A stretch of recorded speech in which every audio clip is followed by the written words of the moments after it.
Alhamdulillah, Waalaikumsalam warahmatullahi wabarakatuh. wassalatu wassalamu ala rasulillah. Segala puji dan puja kehadirat Allah subhanahu wa ta'ala. Juga salawat dan taslim kepada Nabi besar Muhammad sallallahu alaihi wa ala alihi wa sahbihi wasallam. Teman-teman sekalian, selamat bergabung teman-teman dari alumni Al-Azhar yang memiliki acara pada siang ini. Dan juga teman-teman yang sudah bergabung di medsos di @khalidbasarma_official di YouTube. Saya selalu mengajak Anda selalu subscribe sebelum kita mulai taklim kita insya Allah.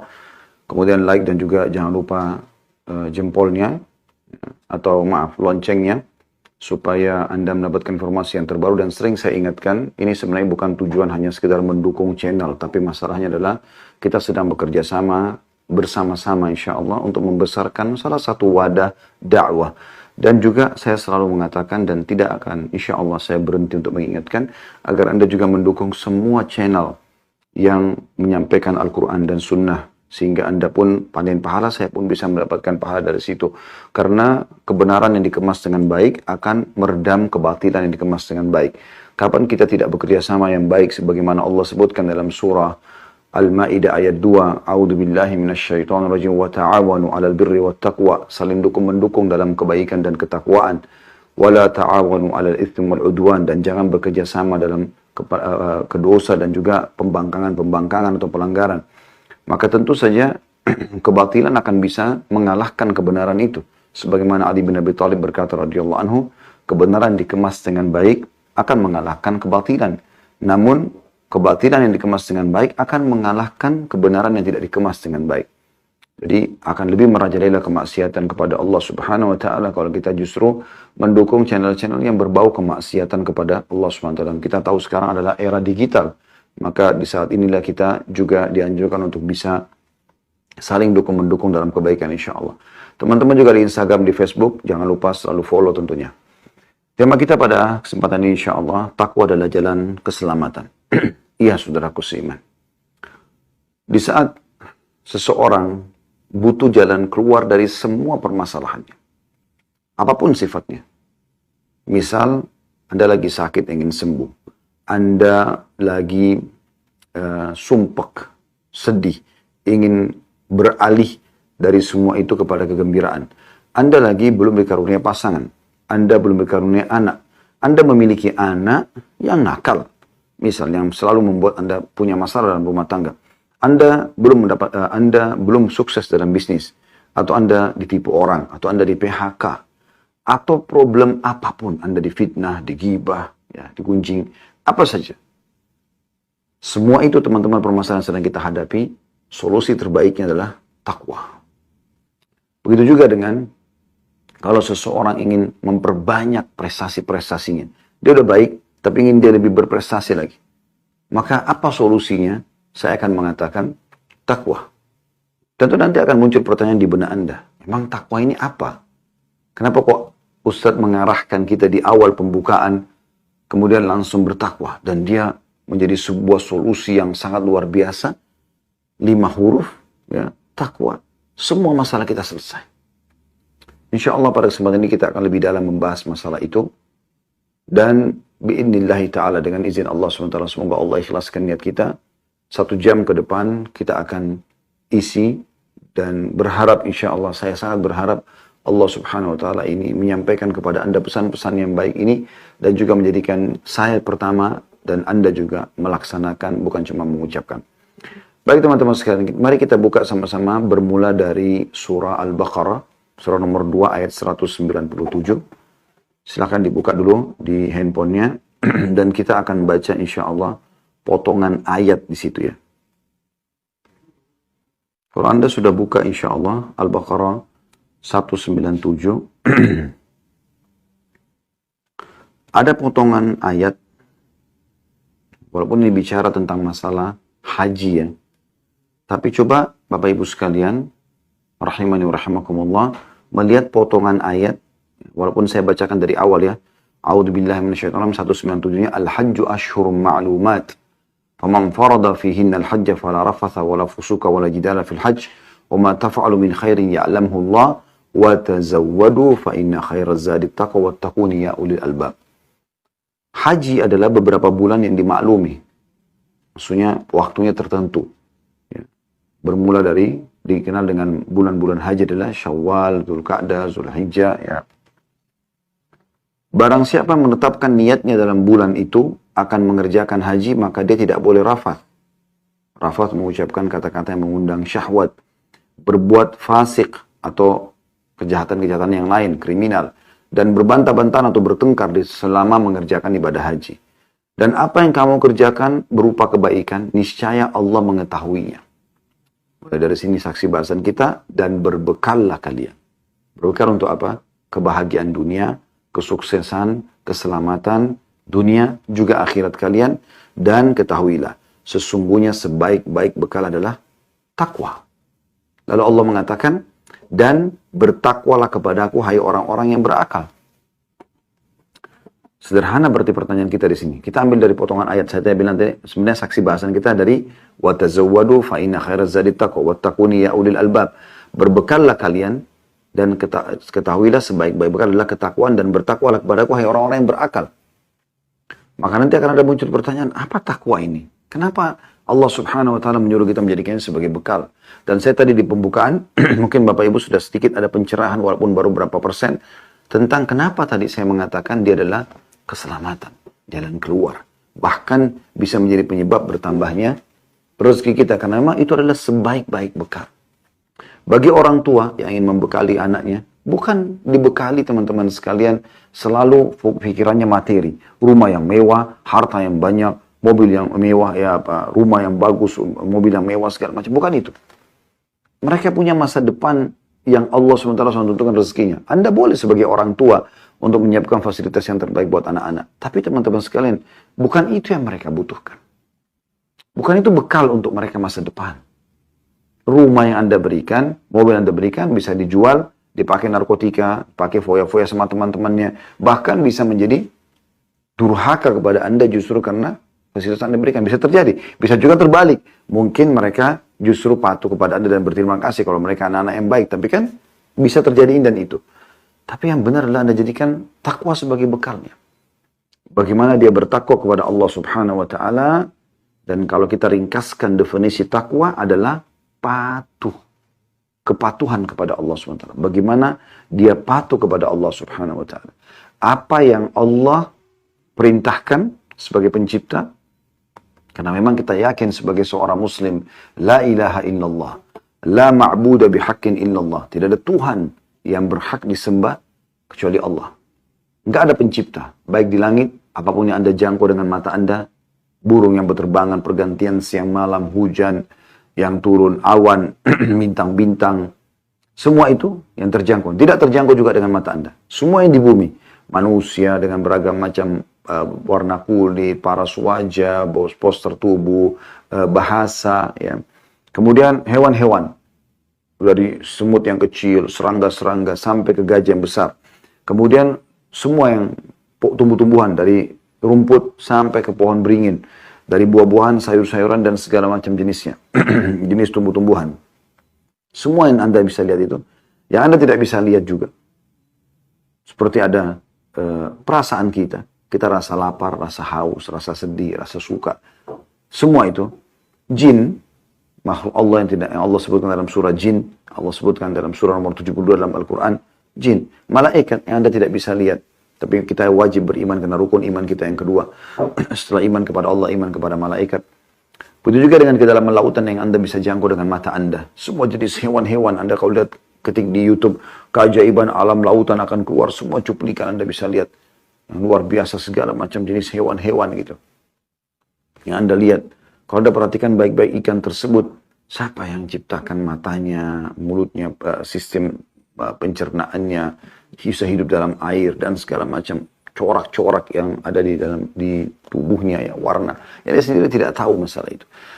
Semua itu yang terjangkau, yang tidak terjangkau, kata kuncinya la ilaha illallah. La ma'budan bihaqqin illallah. Tidak ada Tuhan yang menciptakan, yang mengadakan, yang mengurus semua itu, menghidupkan dan mematikan kecuali Allah. Oleh karena itu, patuh kepada Allah dalam arti kata mengerjakan apa yang Dia perintahkan. Menikmati yang halal. dan meninggalkan apa yang dia larang, itu sebaik-baik bekal. Tanamkan itu pada anak-anak, sehingga mereka sekolah dalam kondisi mereka bertakwa kepada Allah. Mereka bekerja, mereka bertakwa kepada Allah. Dan dengan takwa ini, mereka akan memberikan hak-hak Tuhannya dan juga hak makhluk. Termasuk kita sebagai orang tuanya. Ya, termasuk kita sebagai orang tua, dia akan mendoakan. Karena dia tahu dengan mendoakan sampai doa tersebut untuk kita. Dan juga tentunya mereka mendapatkan pahala.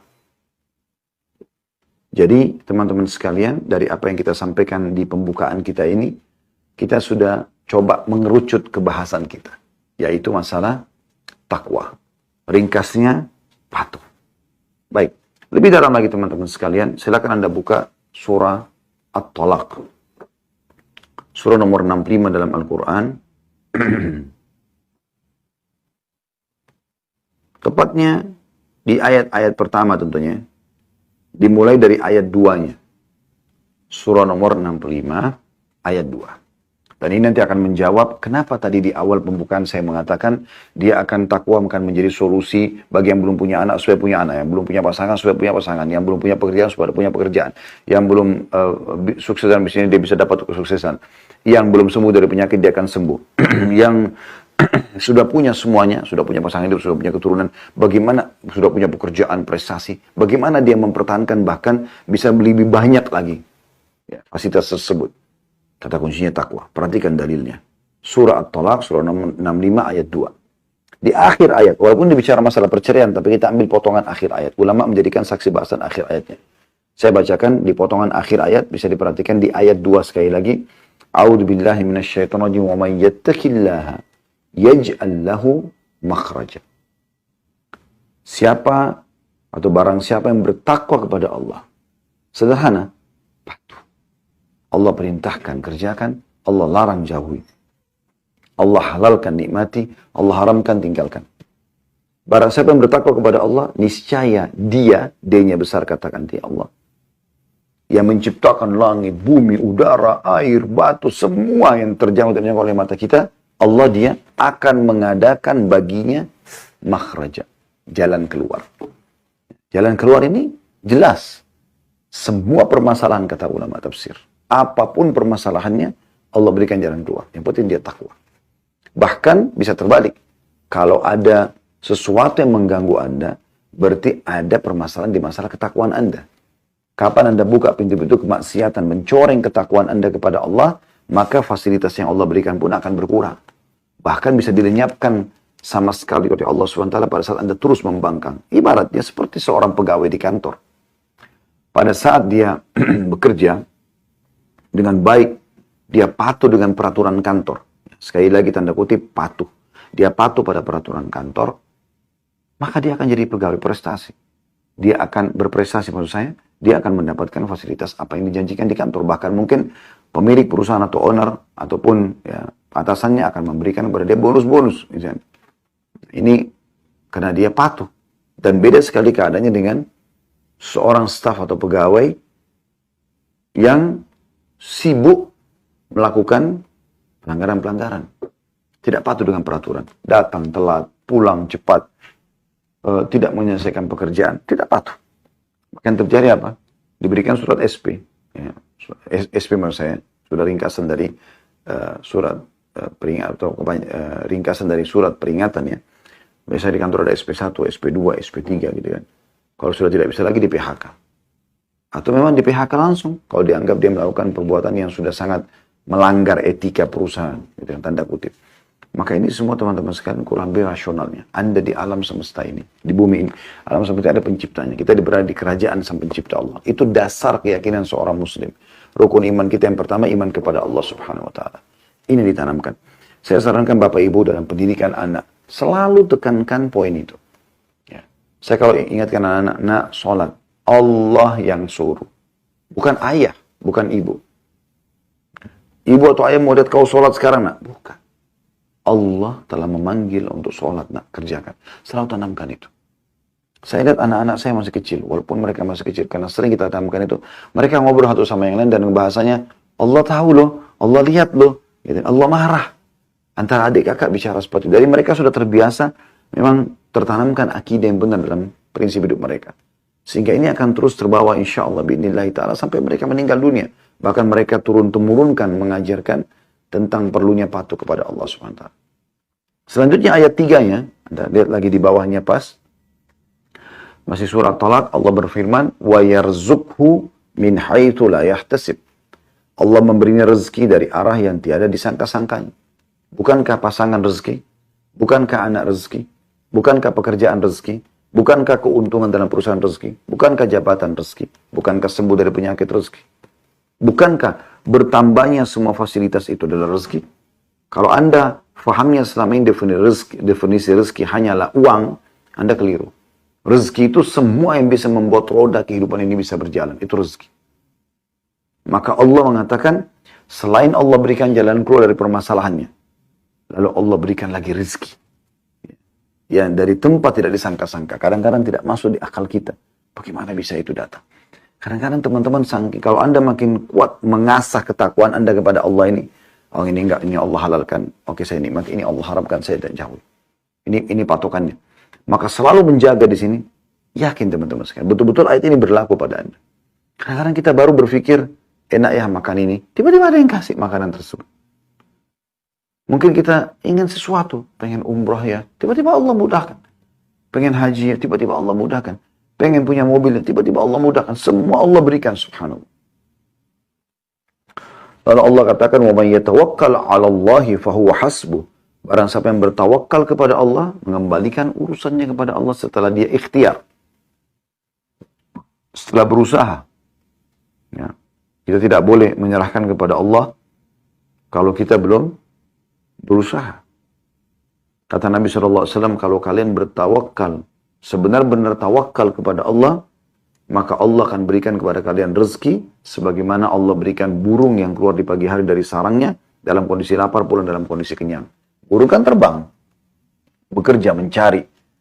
Maka dijamin setelah dia berusaha bekerja, Allah Subhanahu Wa Taala akan berikan kepada dia rezeki, dia akan pulang dalam kondisi penuh perutnya. Innallaha balighu amri. Sungguhnya Allah melaksanakan urusan yang dikehendakinya. Qad ja'alallahu likulli syai'in qadra. Sungguhnya Allah telah mengadakan ketentuan bagi tiap sesuatunya. Kemudian kita pindah lagi ke ayat 4-nya. Perhatikan lagi di akhir ayat. Jadi sudah tadi kita sebutkan di ayat 2-nya, Allah berikan makhraja, jalan keluar dari permasalahan. Yang kedua, ayat 3-nya, ini keutamaan yang kedua dari takwa. Dia akan diberikan rezeki dari tempat tidak disangka-sangka. Ayat 4-nya di sini, surat Talak, ini keutamaan yang ketiga dari takwa yang kita bahas. Di akhir ayat ya, وَمَنْ يَتَّكِ اللَّهَ يَجْعَلْ لَهُ مِنْ أَمْرِهِ يُسْرًا. Barang siapa yang bertakwa kepada Allah, niscaya Allah akan menjadikan baginya kemudahan dalam urusannya. Nah ini ada relevansinya dengan ayat 2 tadi ya. Ayat kedua tadi, يَجْعَلْ لَهُ مَخْرَجًا. Allah berikan dia jalan keluar, tapi belum jelas jalan keluarnya mudah atau sulit. Misal orang sakit, dia harus operasi dulu baru sembuh. Tapi di ayat 4-nya ini, Allah Subhanahu Wa Taala memastikan jalan keluar yang ada di ayat 2 makhraja itu akan yusro, akan mudah. Ya. Jadi tanpa operasi bisa sembuh. Dan itu terlalu banyak kasus-kasus yang terjadi berhubungan dengan masalah ini. Ada seseorang dinukil kisah nyata di Saudi. Dia begitu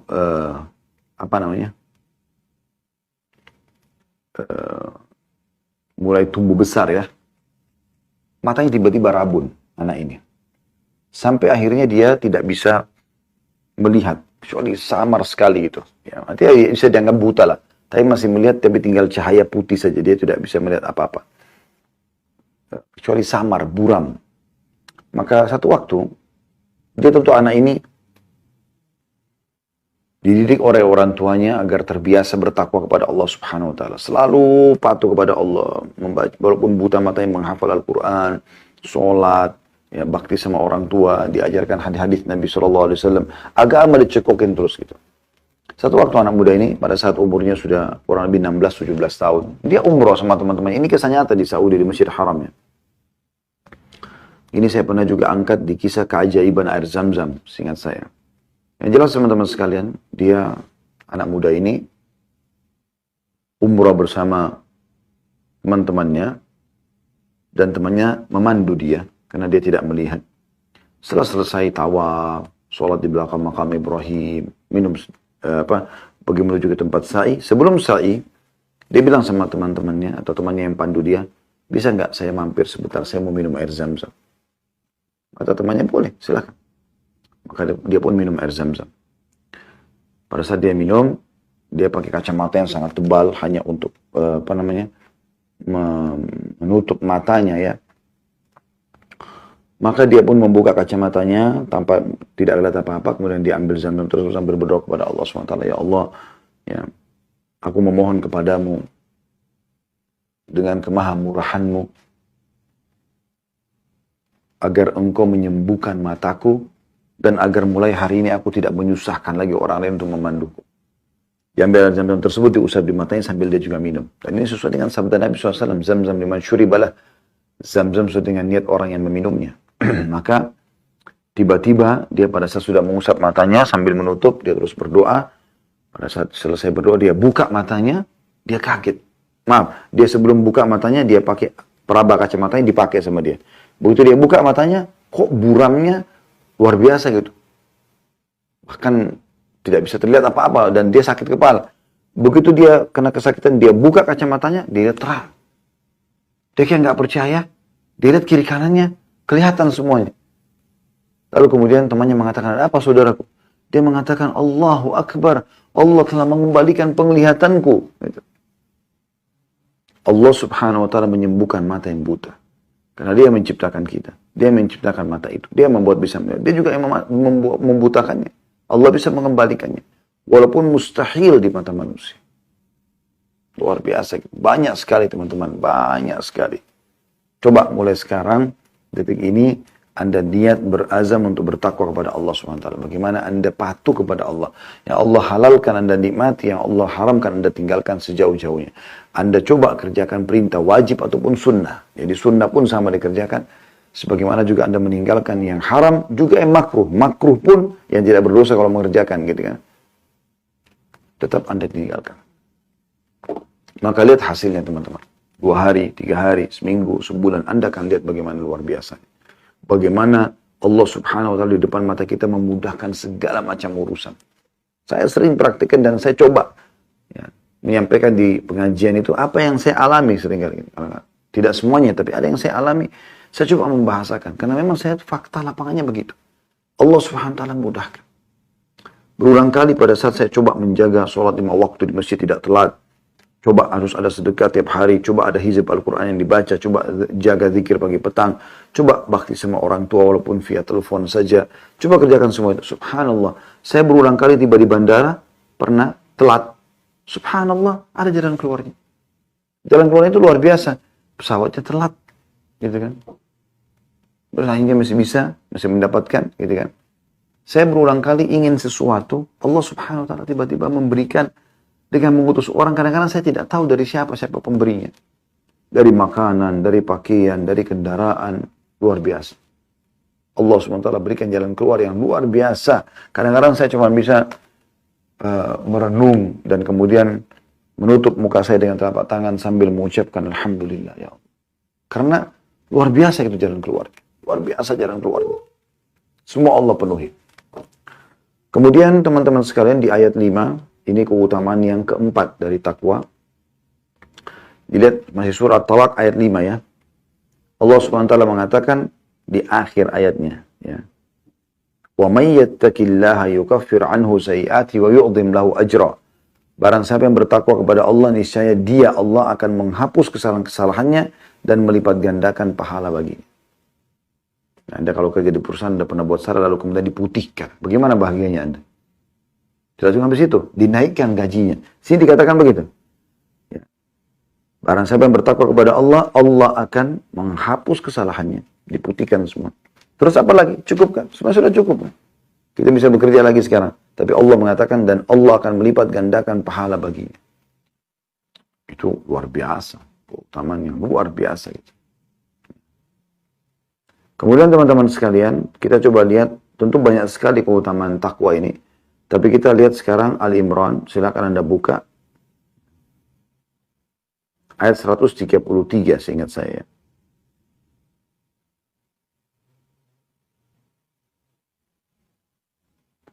Ya, 133.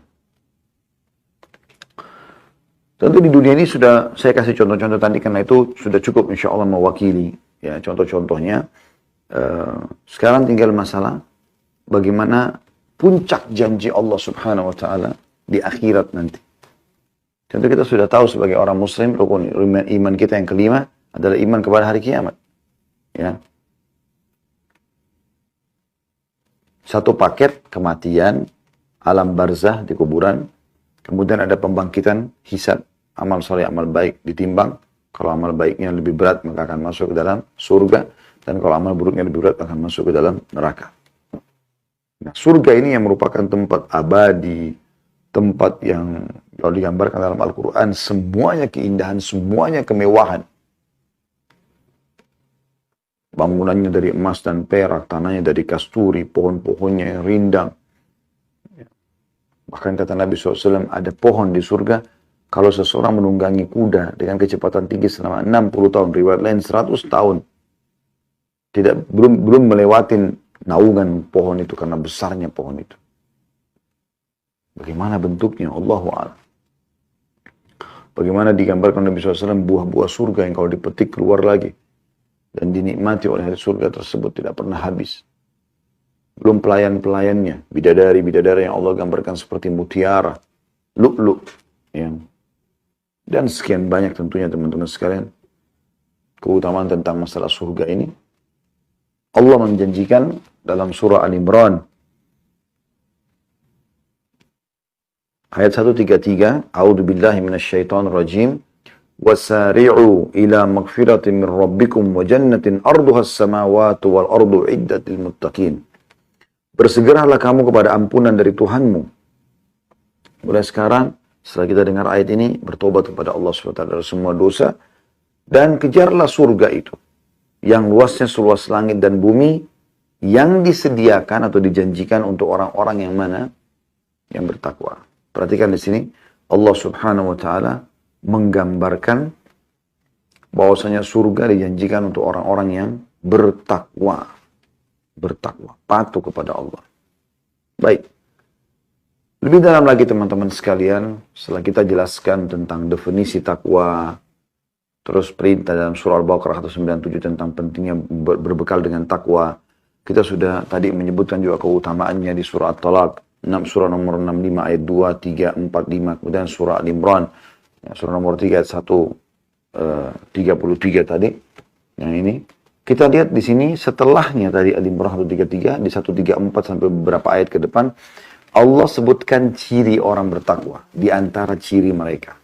Supaya Anda tahu, oh saya harus lakukan seperti ini dan seperti itu.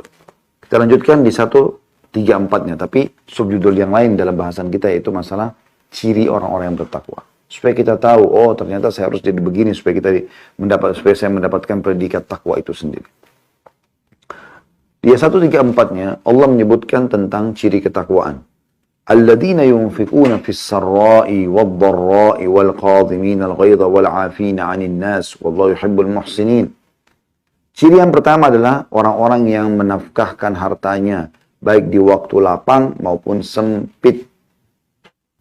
Dan ada bahasan kita banyak tentang masalah sedekah, di antaranya kita sudah bahas 2 kali kalau nggak salah kemarin itu tentang masalah keutamaan sedekah. Sedekah royal. Keluarkan di jalan Allah SWT. Jangan perhitungan. Itu ciri orang yang bertakwa. Jadi kalau ada orang yang Anda lihat royal sekali, suka memberi, orang lihat atau tidak lihat, dan dia muslim, dia mukmin, maka berarti ini ciri ketakwaannya.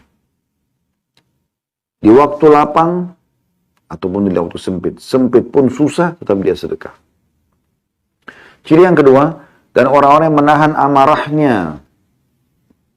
Qadhimil ghaidh dalam ayat ini disebutkan adalah orang yang mampu melampiaskan marahnya karena dia benar. Dan dia punya power. Ini teman-teman sekalian dinamakan qadhimul ghaidh. Orang yang menahan emosinya dalam kondisi memang dia mampu melampiaskan. Kalau Anda benar ya, kalau Anda dalam kondisi marah, kemudian Anda memang benar seperti orang tua pada anak, suami pada istri, atasan pada bawahan, pemerintah pada masyarakatnya. Mereka punya power bisa melakukan penyiksaan, penggangguan, dan segala macam. Tapi mereka mendahulukan ini. Wal qadhimin al-ghaidh, dan orang yang bisa meredam emosinya. Justru dia tidak melakukan perbuatan-perbuatan itu. Ya. Nah, orang kalau emosi, semuanya buyar. Idenya buyar, matanya jadi melotot, tangannya bisa melayang sama kakinya. Gitu kan. Lisannya jadi tajam. Kemudian, yang ketiga adalah dikatakan wal'afina anin nas, dan orang yang suka memaafkan kesalahan orang. Wallahu yuhibbul muhsinin, dan Allah suka dengan orang yang berbuat kebaikan.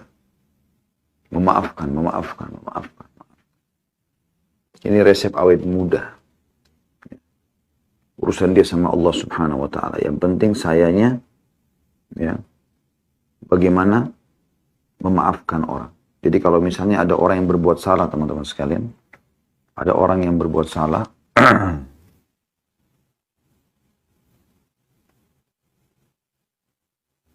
maaf, ini Al-Qur'annya sempat tersentuh jadi dia pindah.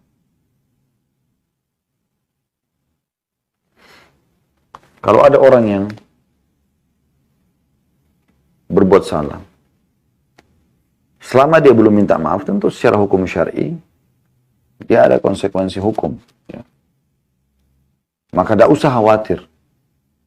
Kalau orang itu belum minta maaf, lalu Anda memaafkan, itu urusan Anda sama Allah SWT. Anda dapat pahala dengan itu, dia juga tetap akan dihukum oleh Allah SWT karena dia tidak melakukan kewajiban dia. Jadi nggak ada masalah, maafkan. Apalagi kalau Anda datang lalu memaafkan atau memaafkan orang yang betul-betul kesian dalam kondisi dia tertekan, dia terkekang, mungkin dia menyesali perbuatannya. Maka itu satu hal ibadah yang luar biasa. Pernah disebutkan kisah bahwasanya ada seseorang budak. Waktu itu zaman dulu masih ada perbudakan, kisah klasik dulu. Orang ini menjadi budak. Dia membawa semangkuk marak.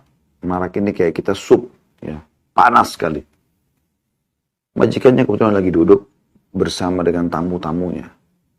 Dan dia niat ingin menghidangkan di depan majikannya. Maka dia pun jalan tanpa disengaja. Kakinya kesentuh di karpet, lalu satu mangkok sup yang panas itu tertumpah di badan tuannya. Itu di zaman sekarang nggak ada budak, tapi zaman dulu ada budak. Kalau selain kaum muslimin mungkin sudah dibunuh budaknya ini. Tapi subhanallah, si budak ini beriman, si majikan juga beriman kepada Allah SWT. Sebelum majikannya marah, maka si budak membacakan firman Allah Subhanahu wa taala ini. Dia mengatakan, wal qadhimin al-ghaidh, dan orang yang bisa menahan marahnya. Tuannya sangat kenal ayat ini. Artinya pada saat dia mampu melampiaskan, maka kata tuannya, saya sudah menahan emosiku. Artinya saya tidak jadi marah pada kamu. Kena ayat itu. Kemudian dia bilang, ya Tuhan, belum selesai ayatnya. Wal'afina anin nas, dan orang suka memaafkan orang lain. Maka kata majikannya, saya sudah maafkan kamu. Lalu dia mengatakan, belum selesai Tuhan ayatnya. Wallahu yuhibbul muhsinin. Dan Allah suka sekali dengan orang-orang yang berbuat kebaikan. Maka tuannya pun mengatakan, kalau begitu pergilah, kau telah aku bebaskan. Ini ciri yang ketiga. Ciri yang keempat, kita lihat di 135. Lanjutannya masih Al-Imran. وَالَّذِينَ إِذَا فَعَلُوا فَاحِشَةً أَوْ ظَلَمُوا أَنفُسَهُمْ ذَكَرُوا اللَّهَ فَاسْتَغْفَرُوا لِذُنُوبِهِمْ وَمَن يَغْفِرُ الذُّنُوبَ إِلَّا اللَّهُ وَلَمْ يُصِرُّوا عَلَى مَا فَعَلُوا وَهُمْ يَعْلَمُونَ. Dan juga orang-orang yang apabila mengerjakan perbuatan keji atau dosa, ya, mereka ingat akan Allah, lalu memohon ampun terhadap dosa-dosa mereka. Dan siapa lagi yang dapat mengampuni dosa selain daripada Allah, dan mereka tidak meneruskan perbuatan keji itu sedangkan mereka mengetahuinya. Ini termasuk ciri yang sangat luar biasa, teman-teman sekalian. Bagaimana seseorang mukmin itu kalau berbuat dosa, dia segera memberhentikan dosanya itu. Dia memberhentikan dosanya. Dia tidak melanjutkan. Segera istighfar lalu dia berhenti. Kalau ada orang yang sengaja memaksakan diri untuk melakukan perbuatan dosa, walaupun sudah sampai padanya peringatan, tetap dia kerjakan, maka ini hukuman Allah akan datang padanya. Tapi kalau dia, seperti ayat tadi Al-Imran ini menyebutkan, kalau mereka melakukan perbuatan dosa atau sudah mulai cenderung, maka mereka langsung beristighfar kepada Allah SWT. Mereka berhentikan dari situ. Berhenti langsung di situ, tidaklah dilanjutin, kemudian mereka langsung kembali ke jalur yang benar, di rel yang benar.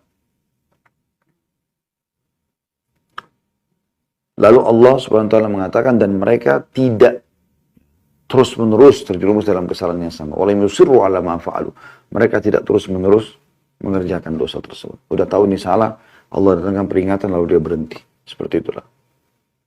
Maka ini termasuk ciri orang yang bertakwa. Karena kita semua bisa terjerumus dalam dosa. Bahkan kata Nabi SAW, kullu ibna Adam khata'un khata'ina tawwabun.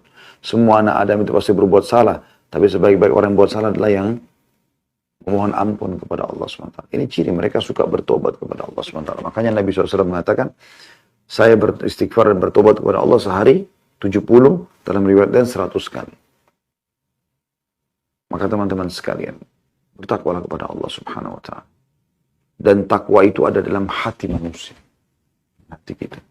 Makanya Nabi SAW pernah menunjuk dadanya sambil mengatakan, At-taqwa hahuna, at-taqwa hahuna.